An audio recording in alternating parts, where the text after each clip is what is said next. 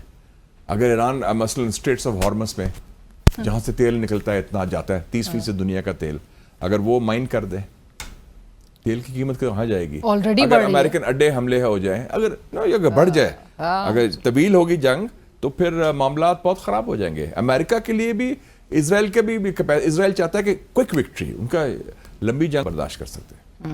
اور یہ ابھی جو مشاہد صاحب G7 کی جو سٹیٹمنٹ آپ کی نظر سے گزری ہوگی, شرمناک منافقانہ دورے میں یہ تو اگریسر کی بات ہی نہیں کر رہے, یہ تو الٹا بلیم جو ہے وہ ایران پہ. کیا بیان دیا جرمن جو ہے چانسلر مرٹس نے کہ Israel is doing the dirty work for us, ہمارا گندا کام اسرائیل کروا رہا ہے. ان کو شرم آنی چاہیے کہ یہ بات بڑی تسکین کے ساتھ, بڑی خوشی کے ساتھ یہ بات کر رہے ہیں. اور they talking like a mafia boss کہ ہم اس کو مار دیں گے, اس کو کر دیں گے. یہ آپ ہیڈز آف اسٹیٹ ہیں ممالک کے, آپ کو مہذب رولز آف دا گیم نہیں ہے. اور یہ مغربی ہے, یہ بلکہ مجھے خوشبو آ رہی ہے صلیبیت کی بھی, کروسیڈر مینٹیلٹی کی بھی. ابھی میں آرٹیکل پڑھا تھا ایک, وہ آپ بھی پڑھتی رہتی کافی آرٹیکلز. سر نائل فرگوسن ہے, British writer, he is based in Stanford University. اس نے کہا ہے Netanyahu has restored the credibility of the West, کہ نیتن یاہو نے حملہ کر کے مغرب کی جو ہے ساتھ کریڈیبلٹی کو بچا لی ہے. دیکھیں تو اس کا مغرب کا تعلق کیا ہے, اس کا مطلب جنگ ایک طرف تو امریکہ کی بالادستی کا خاتمہ ہو رہا ہے, مغربی بالادستی کا, تو اس کا جو پٹھو ہے اس خطے میں اس کی بالادستی قائم کرنے کی کوشش ہو رہی ہے بیسکلی, تاکہ مسئلہ فلسطین کو ختم کر دیا جائے. That is the objective. Right. اور اب یہ بات جس طرح آپ نے بھی کہا کہ یہ شرمناک ان کی سٹیٹمنٹ ضرور تھی, لیکن اب فرانس کے جو پریزیڈنٹ ہے, صدر ہے میکرون, ان کا باہر آ کے یہ بات کہنا کہ جو یہ کانسیکوینسز اس کے ہوں گے وہ ایک کیوس میں نظر آ سکتا ہے, ریجن میں کیوس ہو سکتا ہے, رجیم چینج ہو سکتا ہے. اس حوالے سے مطلب یہ سٹیٹمنٹ میں تو کہیں بھی ریفلیکٹ نہیں کرتا کہ کسی ایک کا بھی سٹانس جو ہے وہ ایسا نظر آئے. کسی ایک سٹانس نے, کسی ایک مغربی لیڈر نے اصولی موقف نہیں اپنایا, نہ فلسطین کے اوپر نہ ایران کے خلاف جارحیت کے اوپر. تو ان کا کوئی دین ایمان ہی کوئی نہیں. کیا بات کرتے ہیں ہیومن رائٹس کی, رول آف لا کی, UN چارٹر کی. یہ تو صرف گورستان کے انٹرسٹ کو ڈیفینڈ کرتے ہیں, ویسٹرن سیولائزیشن کے انٹرسٹ کو, مغربیت کے انٹرسٹ کو. مشاہد صاحب آپ کی اجازت سے ایک بریک شامل کرتے ہیں. ناظرین کہیں مت جائے گا, سینیٹر مشاہد حسین سید صاحب اس وقت ہمارے ساتھ پروگرام میں موجود ہیں. ڈسکشن کو آگے بڑھائیں گے ایک بریک کے بعد. Welcome back. امریکی صدر نے اس سال کے آغاز میں ہی ان کی یہ اسٹیٹمنٹ کہ if I am back at the White House, the US will stand with Israel 100% without hesitation, without any qualifications, without any apologizing.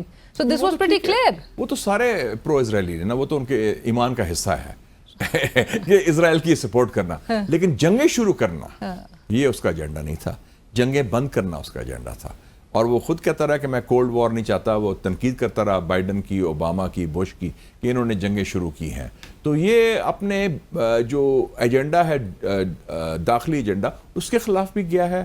اپنے جو ویژن پیش کیا تھا اس نے, جس کی بنیاد پر وہ الیکشن جیتا تھا ٹرمپ, اس کے خلاف بھی گیا ہے. تو میرے خیال میں ٹرمپ کو بھی اس کی پولیٹیکل پرائس پے کرنی پڑے گی امریکہ کی سیاست کے اندر. رائٹ. اینڈ مشاہد صاحب, Iran not hitting any US targets, کیونکہ امریکی صدر آپ کو پتہ ہے کچھ روز قبل سے جب سے یہ آغاز ہوا تھا تب سے وہ ان کو باور کرا رہے تھے, تنبیہ کر رہے تھے کہ آپ ہمارے انٹرسٹ کو کوئی بھی حملہ اس پہ نہ کریے گا. ابھی تک حملہ نہ کرنے کے اس کے پیچھے وجوہات کیا ہو سکتی ہے, یا اس کا ایران کا اس سے کیا ایران سگنل کرنے کی کوشش کر رہے ہیں؟ ایران بیسیکلی کہہ رہا ہے کہ دیکھیں جی, ہمارے خلاف جارحیت ہو رہی ہے, ہم کسی کے خلاف جارحیت نہیں کر رہے, اور ہماری اگر اسرائیل نے ہمیں حملہ کیا تو ہم اس کی جوابی کارروائی کر رہے ہیں اپنے دفاع میں, جو ان کا حق ہے. لیکن ہم کسی اور ملک بشمول امریکہ کے خلاف ہماری کوئی جنگ نہیں ہے فی الحال, باوجود اس کے جو آج آیت اللہ خامنہئی. لیکن وہ میرا مطلب ہے کہ وہ ایران تو شو کر رہا ہے ریسٹرینٹ, اور لیکن امریکہ کی طرف سے وہ بات آگے بڑھی جا رہی ہے. اور ٹرمپ نے یہ بھی کہہ دیا نا کہ وی کا مطلب ہم سے کیا مراد ہے, ہم سے مطلب امریکہ اور اسرائیل ٹوگیدر. تو یہ تو کلیئر ہو گیا کہ گرین سگنل بھی ٹرمپ نے دیا تھا, آنکھ بھی ماری تھی, آشیرواد بھی دی تھی.